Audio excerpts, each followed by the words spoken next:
శ్రీ సాయి లీలామృతం అధ్యాయము 3. శ్రీ సాయి పిలుపు. శ్రీ సాయి షిరిడీకి ఒకవైపున 3 మైళ్లలో ఉన్న రహతాకు, మరో దిక్కున 1 మైలులో ఉన్న నీమ్గావ్కు తప్ప ఎన్నడూ ఎక్కడికి వెళ్ళలేదు. ఉపన్యాసాలు ఇవ్వలేదు. ప్రజలను ఆశ్చర్యపరిచే చిల్లర మహిమలేమీ ప్రదర్శించలేదు. ప్రశ్నలు చెప్పలేదు. అయినా నానాటికి బాబా దర్శనం కోసం వచ్చేవారి సంఖ్య పెరుగుతూనే ఉంది. షిరిడీ గొప్ప తీర్థక్షేత్రంగా రూపొందుతుంది. కానీ ఆయనను ఎందరూ పూజిస్తున్నా ఆయన మాత్రము పేద ఫకీరుగానే జీవించారు. తాను భగవంతుని బానిసనని, సర్వము చేసేది ఆయన భక్తులను రక్షించేది ఆ భగవంతుడే అనేవారు. లేక అదంతా ఆయన గురువు యొక్క కృప అనేవారు. అయితే ఆయన దర్శనం కోసం అందరూ ఎలా వచ్చినట్లు? ఒకప్పుడు ఆయనే చెప్పారు, నా వద్దకు ఎవరూ వారికే వారు రారు, నేనే అనేక రీతులా వారిని రప్పించుకుంటాను అని సాయి తాము భక్తులను రక్షించటానికే వచ్చాము అనేవారు. లౌకికమైన కోరికలతో వారిని దర్శించరాదని ఒక భక్తుడు చెప్తుంటే ఆయన అలా చెప్పవద్దు, నా వద్దకు మొదట అందరూ అలానే వస్తారు, కోర్కెలు తీరి స్థాయి చిక్కాక నన్ను అనుసరించి సన్మార్గానికి వస్తారు అని చెప్పారు. విహెచ్ ఠాకూర్ ఒక సర్వే బృందంతో కలిసి వాడ్కాం వెళ్ళినప్పుడు అక్కడ దైవవశాత్తు అప్ప అనే కన్నడ మహాత్ముని దర్శించాడు. ఆయన నిశ్చలదాస్ రచించిన విచారసాగరం అను గ్రంథాన్ని భక్తులకు బోధిస్తున్నారు. ఠాకూర్తో ఆయన, నీవి గ్రంథాన్ని చదువు, నీ కోరిక ఫలిస్తుంది. నువ్వు ఉద్యోగంలో ఉత్తరంగా వెళ్ళినప్పుడు ఒక గొప్ప మహాత్ముడు లభించి బాట చూపుతారు, సుఖశాంతులు కలుగజేస్తారు అన్నారు. కొంతకాలానికి అతడు జున్నర్కు బదిలీ చేయబడ్డాడు. అక్కడికి వెళ్లే మార్గంలో దున్నపోతునెక్కి నాన్గేఘట్ అనే పర్వత కనుమ దాటాలి. ఆ ప్రయాణంలో అతని ఒళ్ళంతా హూనమైంది. తరువాత అతడు కళ్యాణ్లో పనిచేస్తున్నప్పుడు శ్రీ సాయి గురించి విని షిరిడీ వెళ్ళాడు. బాబాను చూడగానే అతనికి ఆనంద బాష్పాలు కారాయి.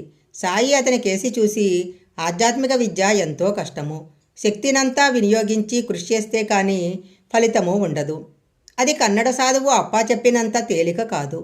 దున్నపోతునెక్కి నాన్హేఘాట్ దాటడం కంటే కూడా కష్టము అన్నారు. ఆ మాటలు ఠాకూర్ ఒక్కడికే అర్థమయ్యాయి. నాడు అప్పా చెప్పింది బాబా గురించేనని తోచి అతడు మొక్కగానే బాబా ఆశీర్వదించి, నీకు అప్పా చెప్పిన మాట నిజమే, కానీ ఆ గ్రంథం చదివితే చాలదు, మననం చేసి ఆచరించాలి, గురుకటాక్షము అనుభవజ్ఞానము లేనిదే లాభం లేదు అన్నారు.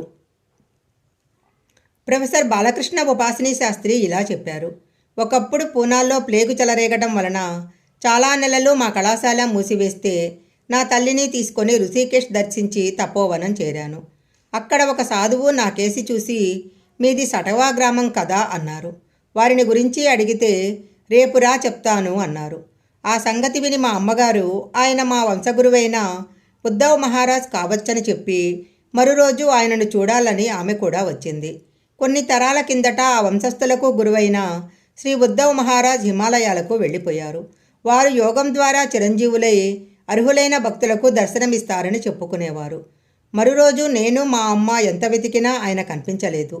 మా అమ్మ బసకు వెళ్ళిపోగానే ఆ సాధువు నాకెదురై, ఇలా ఎప్పుడూ చేయకు, ఎవరిని పిలిస్తే వారే రావాలి అని చెప్పి పూర్వం మా ఇంటన పూజింపబడుతున్న విగ్రహాలు సాలగ్రామాల గురించి చెప్పారు.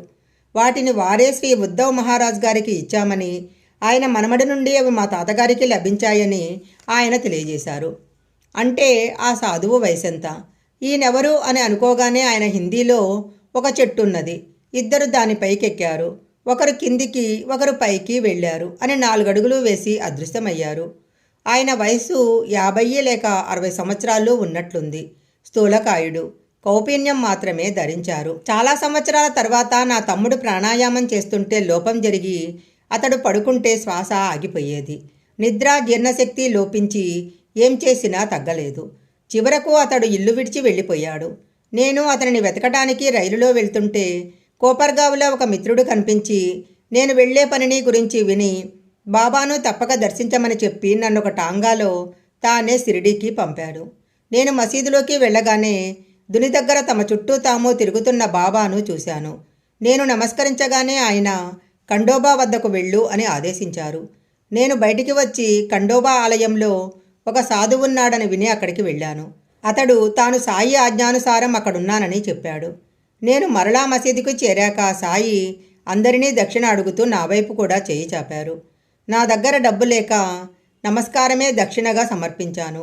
బాబా హిందీలో ఒక చెట్టున్నది, ఇద్దరూ దాని పైకెక్కారు, ఒకరు కిందికి ఒకరు పైకి వెళ్ళారు అని నవ్వారు. నాకు వెంటనే తపోవన సాధువు గుర్తొచ్చాడు.